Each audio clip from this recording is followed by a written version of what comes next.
Okay, grade 5s and 6, welcome to our third topic in Unit 3 of Language Power, Parts of Speech. We're going to be talking about pronouns today. Now, we already mentioned pronouns in our first video when we were talking about nouns because we said that pronouns replace nouns. They take the place of a noun. So that means that pronouns are going to refer to a person or a place or a thing. So that's a pretty easy way of thinking about pronouns. There are a bunch of different types of pronouns, and we're going to go through them one at a time here and look at a bunch of different uses.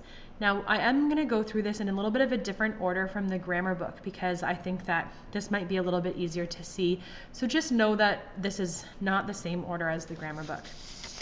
So we've got a bunch of different kinds of pronouns. First type we're going to take a look at is the subject pronoun. Think back to Unit 2 in our grammar book. The subject is the subject of a verb, right? So that tells us who or what is doing the action of the verb, and it means that a subject pronoun will come before a verb. Now, on my next sheet here, I've written out the subject pronouns in a chart form. And I could write them out in a list, but I thought that this might help you to kind of see the differences between them. So we've talked before, especially in our reading stuff, about first person, second person, third person. And then obviously singular and plural is pretty easy to understand. If I think about first person, that means that I am involved in who's talking. So if it's first person singular, it's just me, and I would say I. If it's the subject of the verb, I'm doing the action. I am talking. If it's plural, it means it's me and a bunch of other people, so we.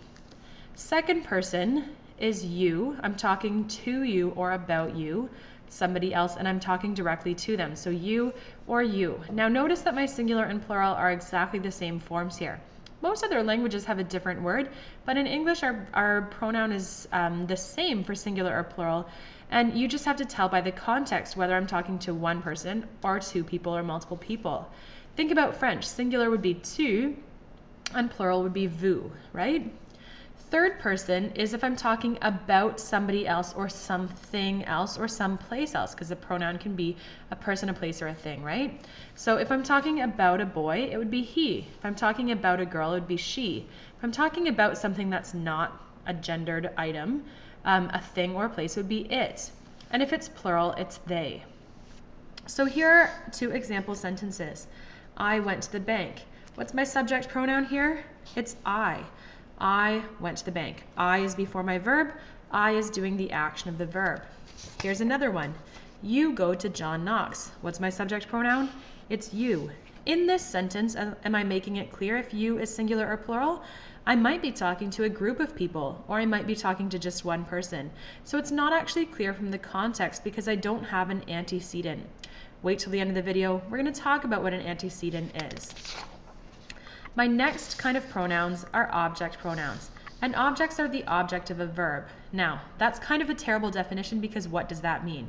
Well, that means two different things. It means that they come after the verb and they receive the action of a verb. Well, that clarifies things, right?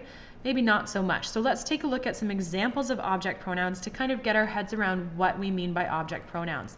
Basically, object pronouns just means that they're not the subject of a verb, and they receive the action of a verb will make a lot more sense when we take a look at some examples.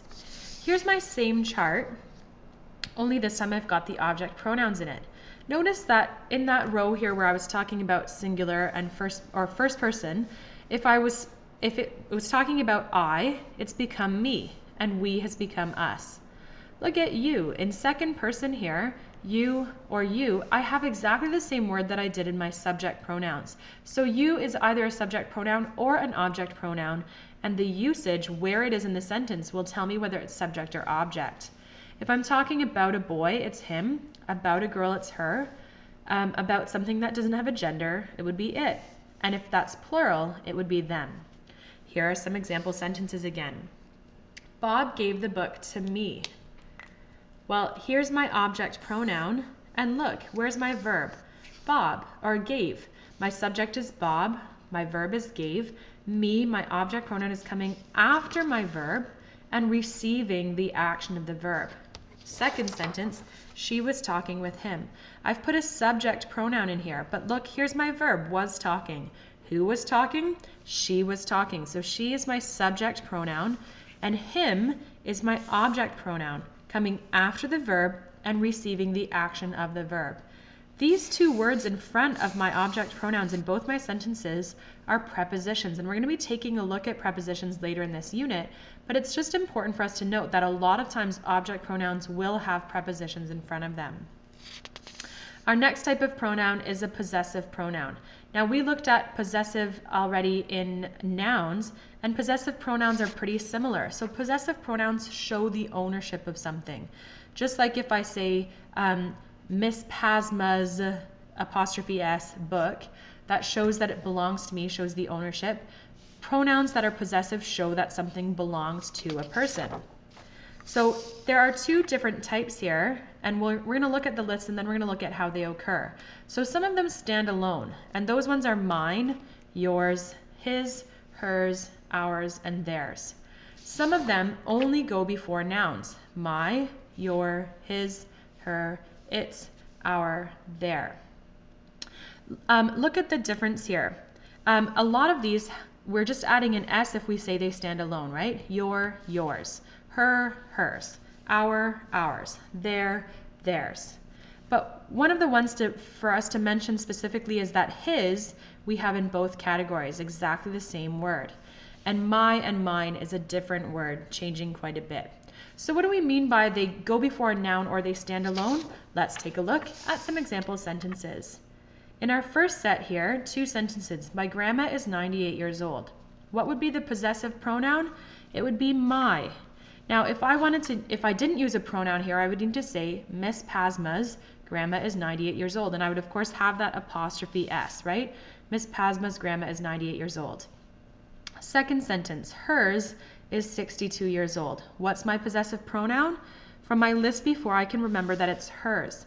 Look at the difference here. My is coming in front of a noun. Hers does not have a noun right after it, and it's got that S. If I didn't have the S, I would need to say her grandma is 62 years old, right? But I know from the context here that when I say hers is 62 years old, I'm referring to her grandma. That's my antecedent. We'll come back to that in a minute. Second set of sentences. That is your book. That book is yours. Okay, my possessive pronoun here first is your, right? The book belonging to you. That book is yours. Yours would be my possessive pronoun. Notice again, yours coming in front of a noun. Yours with the S doesn't have a noun after it. Now in my sentence here with the standalone one, hers was at the beginning of a sentence. Here it's at the end. So they can be either place or in the middle of the sentence, depending on how I write it. It doesn't matter, and I can use them either way. Our next kind is indefinite pronouns. Indefinite is related to undefined. Think about something without a definition. So indefinite means that it's not specific. We've kind of looked a little bit at indefinite stuff in French, the difference between le and un, where un is indefinite and le is definite. Indefinite pronouns mean that they don't refer to a specific person, place, or thing. That will be clarified when we look at some examples here. Here's some examples. Anyone, anybody, anything. I could add to that anywhere. Each, everyone, everybody, everything. I could have such a long list here that you would not want to sit and watch me read through it all. So this is just a few examples. Now these ones are all singular. They're one. So anyone, even though that might refer to like kind of the idea of more than one person, the pronoun itself is singular. So I say anyone is, or is anyone there. These ones here, both, few, many, several, some, these ones are plural. So obviously if I say both, it's like two, right? So that's a plural pronoun. Now if I say, is anyone there, am I referring to a specific person? I don't know who it is. That's why I'm saying anyone. Or I will talk to anybody that I meet on the street. I don't know who the person is. That's why it's called indefinite. So those are our four basic types of pronouns. We're going to have a separate video looking at two other cases. But before we continue, grade 6s, I just want to point out something that some terminology that you should understand and some funny sentences that result if we're not careful. So antecedents. I've referred to that a couple different times in the video. An antecedent means a noun that comes before a pronoun. An antecedent is a noun. Ante here isn't ante with an I, it's ante with an E, and this ante means comes before. So in most cases, an antecedent comes before a pronoun. It's the noun that helps us to understand what the pronoun is referring to. Sometimes it's in the same sentence, sometimes it's in a different sentence. If we don't have it at all, we just don't know based on context. So I've talked a bunch of times about context, and that's why this is important. Let's take a look at an example. Bob wanted to visit his grandma. What's my pronoun in my sentence? It's the pronoun his, which remember is a possessive pronoun showing who the grandma belongs to. Now, who is his referring to? His is referring back to Bob. So Bob is the antecedent of the pronoun his, showing us who that pronoun is referring to. Or some pronouns would show us, tell us what or where, right? But the antecedent is helping us understand based on context. Now, what happens if we're not careful with our antecedents? We get some hilarious sentences. Here are a couple of examples. These ones aren't necessarily funny, they're just confusing first. Michelle told Candace that she would be attending the dance. What's our pronoun? It would be she. Now, what type of pronoun is she? This is some good review. She would be a subject pronoun, right? Coming before the verb would be attending and as the subject of the verb. Now, what's the antecedent of she? Well, I have two possibilities in the sentence. I have the girl Michelle and I have the girl Candace. So in this case, I don't have a clear antecedent. And is Michelle telling Candace that Michelle is attending the dance or that Candace is attending the dance? I don't actually know based on this sentence, and I have a problem because of my unclear antecedent. Here's another example. The suitcase was on the plane, but now it's gone. What's my pronoun? It's the subject pronoun it, referring to an item without gender, right? So a thing instead of a person. It is gone. It's not the possessive it, its, without an apostrophe. What is it referring to? Again, I have two possibilities. It might be referring to the plane. It might be referring to the suitcase. Based on the context, it would make most sense if I were referring to the suitcase being gone, but it's also a possibility that the plane is gone, and that's why I can't find the suitcase. So my antecedent isn't clear, and because of that, my sentence isn't clear. Now, sometimes, like I said, this causes some silly sentences. Here's an example. Bob took a look at the man across the table and then took a bite of his hamburger. What's my pronoun? It's the possessive pronoun his. Now, is his referring to Bob or is his referring to the man across the table? It would be a little bit hilarious if Bob took a look at the man across the table and then just took a bite of the man's hamburger. So hopefully my author or writer is trying to refer to Bob taking a bite of his own hamburger. But if I don't specify his own, or if I don't say Bob's hamburger, because I have two possible antecedents, I don't have a sentence that really makes sense.